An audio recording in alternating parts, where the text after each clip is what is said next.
two, three. Hello and welcome back to Mixing Music. I'm your host, Dee Kei. I just wanted to make a few announcements. The big first announcement is that we will be changing the way the podcast goes. This used to be twice a week for a very short time. I'm starting to realize that I'm a little bit more busy than I thought I was, and I wanted to let you guys know that we will be continuing the podcast, but we will only be doing it once a week. I believe on Tuesdays we'll be releasing new episodes at 6 a.m. Eastern Time, and we will be enjoying a little bit more episodes about specifically mixing. I've been kind of working in episodes about my daily life, as well as some, encouragement type episodes. And some episodes that honestly aren't about mixing at all, but just about the business of music and mixing. So today I wanted to make the announcement that one, we will be doing only once a week, and also I will be starting to talk more about specifically mixing. I also wanted to reach out and announce that I want to mix more often for you, for the show, and in public in general. If you are a person that has mixes that don't mind sending me a Pro Tools session, or if you have stems and you don't mind sending me all your stems to put in a Pro Tools session, and kind of do a mix breakdown or something like that, or if you want me to kind of see how I would have mixed it with your session, feel free to message me, email me at deekeimixes@gmail.com, and maybe we can make that an episode or a couple episodes. Maybe we can make a YouTube video, put it on my Instagram or something like that. I just want to do more mixes in public, out in the open like that, and figure out ways that I can gain trust and add value to your life. I'm really all about trying to find ways to, add value to you. So let's if you're interested in doing that, feel free to message me, email me at DK Mixes, or message me on Instagram, DK Mixes. So today I wanted to talk a little bit about mixing, or mixing clients for clients that recorded in less than ideal environments, and what that means as a mixing engineer. Now, the first thing I want to say is that the way music industry is going, the recording industry is going, the way economics are going, buying recording equipment is really cheap. There's an entire YouTube channel dedicated to showing that it is changing. I mean, you've all heard of Graham from Recording Revolution, where his whole point is that we are going through kind of a revolution of recording, and recording music has become so easy and so cheap to do so compared to decades before. So the industry for us as mixing engineers is going to change too. There's going to be less and less mixing engineers, first off. And also, there's going to be less of a need to record. And potentially, if you're mixing for local clients, there's going to be less and less of a need for recording in big studios. So what does that mean for us? That means that we're going to have to learn how to give advice for better recording in home environments, and we're also going to have to learn how to fix and mix.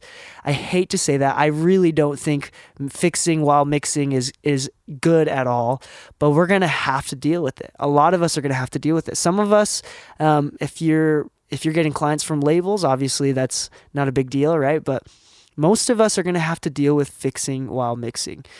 This usually includes auto-tune, timing edits, whatever, and just general editing to begin with, but also going to have to deal with trying to make things that we're recording in a not good sounding environment make it sound good, with the use of reverbs and rooms and whatever tools that you have in your arsenal, like in your computer. You're going to have to figure out how to make it sound good. Now, for me, this is one of the reasons why I enjoy mixing so much. It's kind of like putting together a puzzle piece that honestly you can figure out in a couple hours, but it's just so thrilling for me to kind of take this puzzle and work on it to make something good out of it, that was scattered, and to organize it, if it makes sense. And I just like that a lot. It's great. It's kind of therapeutic for me. For some people, there's going to be different ways that you can fix. Luckily for my genre, hip hop, it's not a lot of fixing because most of it's kind of fake instruments anyway. And that's kind of how it all goes. But for the rock world, I've done a lot of like mixing for like rock music, and that's not my specialty, but I've done a lot of it. And that includes sometimes replacing samples, replacing kick drum samples, or supplementing with samples or with snare samples.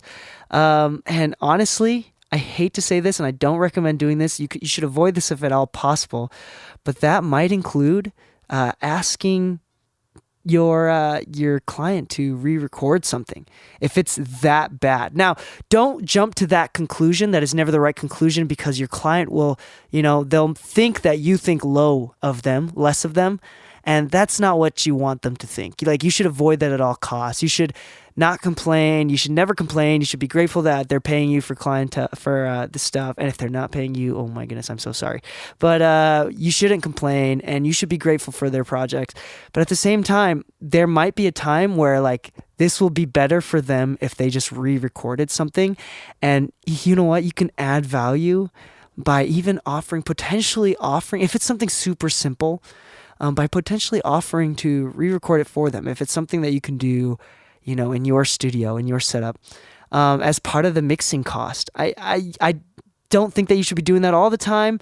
That is not a good use of time and money, if at all possible. But if that's something that you feel like you can do for them to, help them make a better product and make them happier in the end, that might be something that you would consider. I mean, I've done that a couple times where like, hey, like these vocals aren't very good.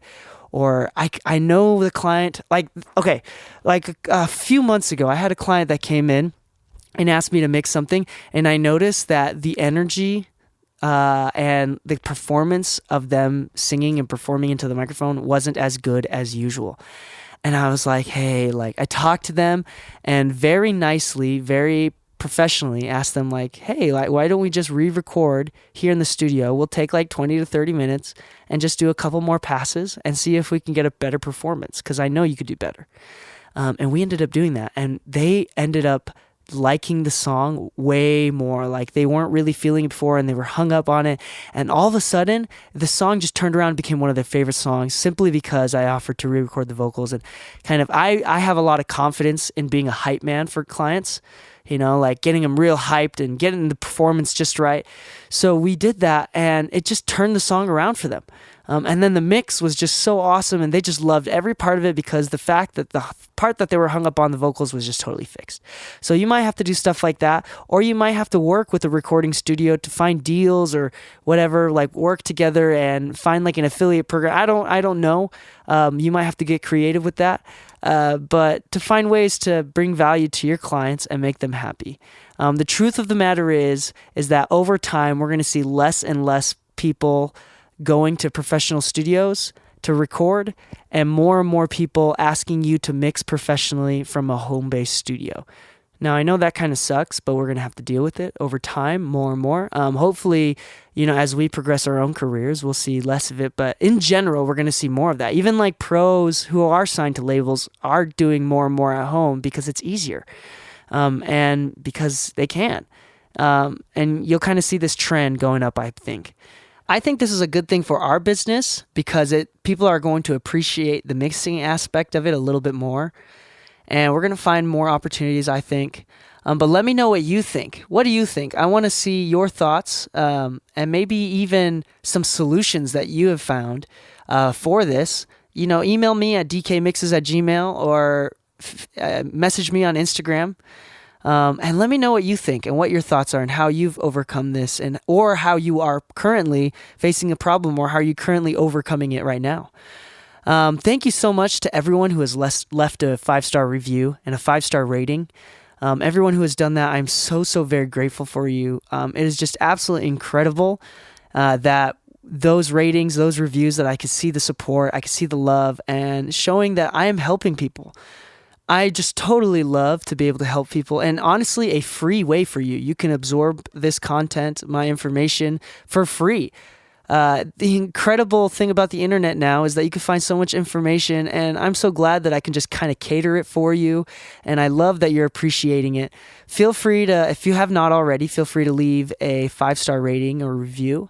And message me on Instagram if you have any questions, or if you have a mix that you want me to break down or kind of give you feedback on. I always promise my listeners that I give feedback to mixes.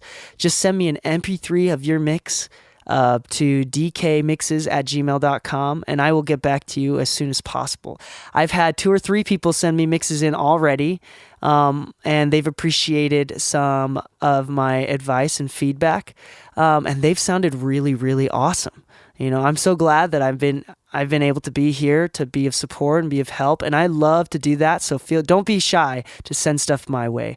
Thank you so much for listening to Mixing Music. I have been your host, Dee Kei, and stay saucy. 1, 2, 3.